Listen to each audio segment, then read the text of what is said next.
Hey there, parents. It is so good to see you. So good to see you again. And let me tell you, we have something so juicy today that we're going to talk about, and that is college applications. I'm going to share with you today everything you need to know about college applications. And, this actually came up recently when I was on a college game plan call with a family, and just they have a junior right now. So we were talking about some of the things they need to consider as they are getting ready for this whole college applications that are coming up in the short few months. And so I know that if you have a college bound junior, it's top of mind right now. That is top of mind. What things do you need to know to get ready? So I'm going to share all of that with you, and I want to thank you for joining me. So, I am Dr. Pamela Ellis, the education doctor. I partner with busy moms to help their teen find a college that feels like home without overpaying.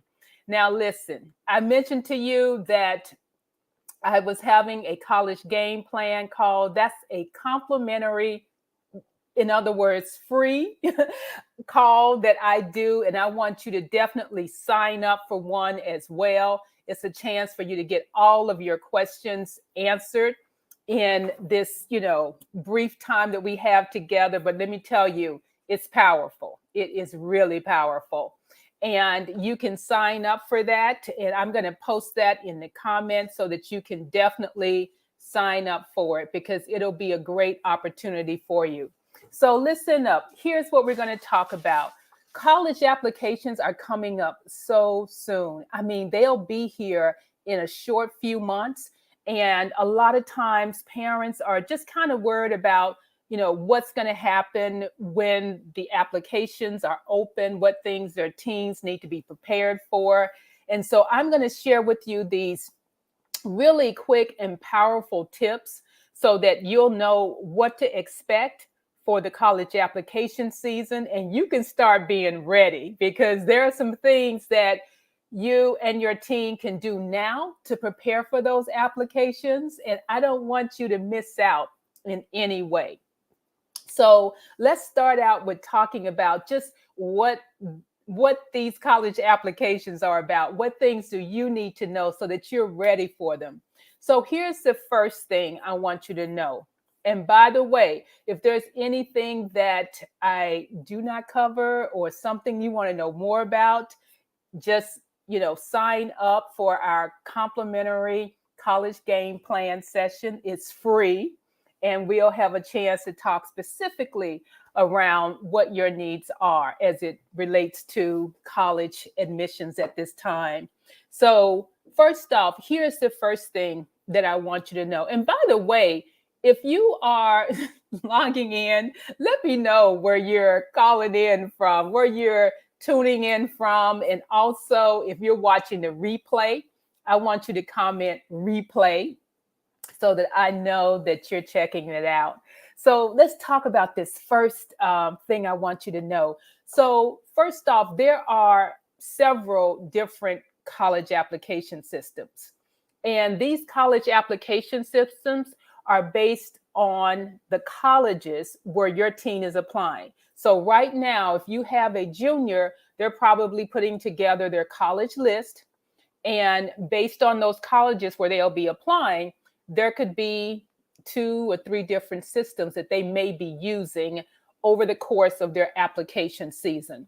One of the big ones is the University of California system. Another big one is the Apply Texas system. And so, again, those are systems that are used if your teen is applying to one of those colleges in those states. Another one would be the Common Application. And many of you are probably starting to hear about the Common Application. They have over 900 different colleges on that platform. And most of my clients that I'm working with are using the Common Application system, and then, usually one other system that they may be applying through, because those systems are not, you know, integrated with the Common Application at all. And we'll talk more about that, but just kind of know in advance that your teen may be applying to colleges through 2 or 3 different systems. So that's one thing to know. The second thing is that the majority of colleges, and somewhere like 80 to 90% of them, will have a written statement, an essay, a personal statement that's required as part of their application. Now, I know that there are a lot of teens out there that may have writing anxiety, and so they're feeling some kind of way about having to write. And then there are those who feel pretty confident about their writing. But here's what I'll share with you. The college application essay is not like an academic essay. And so whether or not your teen feels comfortable with writing and writing, in a school context, they need to know that the college application essay is different. It is different. And one of the things I often will say is that the academic essay comes from the head, but the college essay comes from the heart. Okay? You hear that distinction, right? I know you do. I know you do, because it is different. It's really different. And so I had mentioned, for those of you who are just joining in, sign up now for a college game plan session with me. It's a free session where we get to really check in on where you are now in this college process, and whether you have a junior, which most of you probably do, or if you have a 9th or 10th grader, I want you to be sure to sign up for this free complimentary session. And free and complimentary is redundant, but that's okay. You get what I'm saying. Sign up for a game plan session. So let me go on to another powerful tip in terms of helping you with understanding what you need to know about college applications. And the third one I'll share is look at the college application in terms of a portfolio. And within that portfolio, there are 5 assets that your teen will be submitting. And this usually applies to all of the different schools that they are applying to, or whichever system they may be using. These are typically your 5 assets that they'll be submitting for college applications. So one of them will be their transcript, and along with the transcript is their school report. And you can get access to your school report usually through the school's website, or if not on the website, you can contact the counselor around what's going to be in that school report. It goes along with the transcript so that the colleges know how to interpret the transcript. The second one is test scores. Maybe not, because sometimes, depending on where your teen scores are relative to other students who are applying to those colleges, they may not send them in. But test scores could be another part of their portfolio. The third one will be teacher recommendations. Usually no way to get around that. And if you have a junior, I want your junior to be thinking about who they're going to ask to complete their recommendations in the fall. So teacher recommendations, and usually those come from a junior year teacher. The fourth asset that they'll have is an activities resume. And you may have heard me talk about an activities resume before, and it's meaningful. Okay, so I don't want your teen to be turning in an activities resume with a bunch of random 1 hour or 2 hour, activities that they've done over the course of a year. That doesn't make sense, and it doesn't look good. So make sure that their activities resume is meaningful in terms of showing the way that they contributed at their high school and could be likely to contribute in college. Okay, so it needs to be something meaningful. And then the fifth one, and certainly not the least at all, is essays. So I remember I mentioned that before, that oftentimes the colleges will ask for some type of essay or personal statement that students will have to write. as a part of their application portfolio. Okay. And then the next tip that I want to share with you, and this one is happening right now. Right now, this one is happening. I mentioned at the outset that your teen should be finalizing their list right now. They're probably out doing their campus visits, or you're doing campus visits with them during the spring break time, or they're researching the colleges and doing virtual visits. There's work they're putting in now to really have a college list that's the right one for them.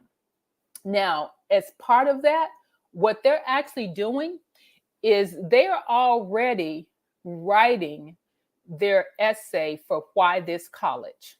That's essentially what they're doing, because writing, not writing, but actually taking the time to research the colleges and to do a virtual or an in-person visit, that's the content and the substance of the why this essay, that why this college essay that many colleges will require when they're submitting their applications in the fall. So I want you to make sure that your teen is putting in that due diligence now for their list, because that's going to make it easier when they're doing their applications in the fall. And those applications are going to come so soon, you won't even know it, that they want to be ready for that. And I want you to help them with being ready. Now, one other bonus tip that I'm going to share with you, and I hadn't even written this down, but it's a common question that I get as it relates to the college application. So I want to make sure I share that with you now. And by the way, when you sign up for the free college game plan session that we have, it's a conversation with me. It's 15 minutes, so not a big time commitment. But let me tell you, you're going to walk away with something that is new, that you hadn't thought about, that's really going to help you move forward in terms of this process. So one of the things that came up in a recent college game plan session that I was having was around deadlines for college applications. So I want to share that one briefly, because I get a lot of questions about this, and I want to make sure that parents really understand the differences between early action and early decision, because that's a big difference. So early action means that you can apply early to as many colleges as you can, and you will apply early, which usually sometimes is around the November timeframe. You'll find out generally before Christmas, or at least before January, what their decision is. And then you, as the student who applied, doesn't have to make your decision until May 1st. May 1st is a universal decision date for colleges. So that's what early action means. The other one, where oftentimes, families may get stuck in more than one way, is early decision. Now, what early decision means is that your teen can apply early, and if they are admitted, regardless of financial aid, they will go to that college. That's what early decision means. Now, I want you to hear that, because what early decision means, and I'm repeating myself because I don't want you to, inadvertently apply early decision.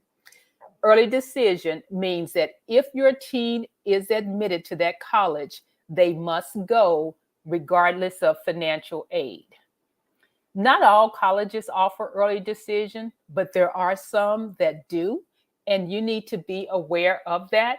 Now, the thing about it is your teen can't apply early decision without you signing off on it. The school counselor will also know about it. So there are some checks and balances in place, but there are still times, and I've, heard about them and have talked with parents about it, where they will go ahead and sign off on early decision, thinking that, yes, they're going to find out early, but not realizing that there can be financial consequences to doing so. And so I want you to be sure that you understand the difference between early action and early decision. All righty. So I want to thank you so much for joining me today. And again, type in the chat, let me know that you were here. Just type in where you're from. And I'm going to also be adding to the chat where you can sign up for a college game plan. It's free, it's 15 minutes of your time and mine to really help you with moving forward in terms of what you're doing to support your team with getting in and getting money for college. So I look forward to talking with you next time. Take care.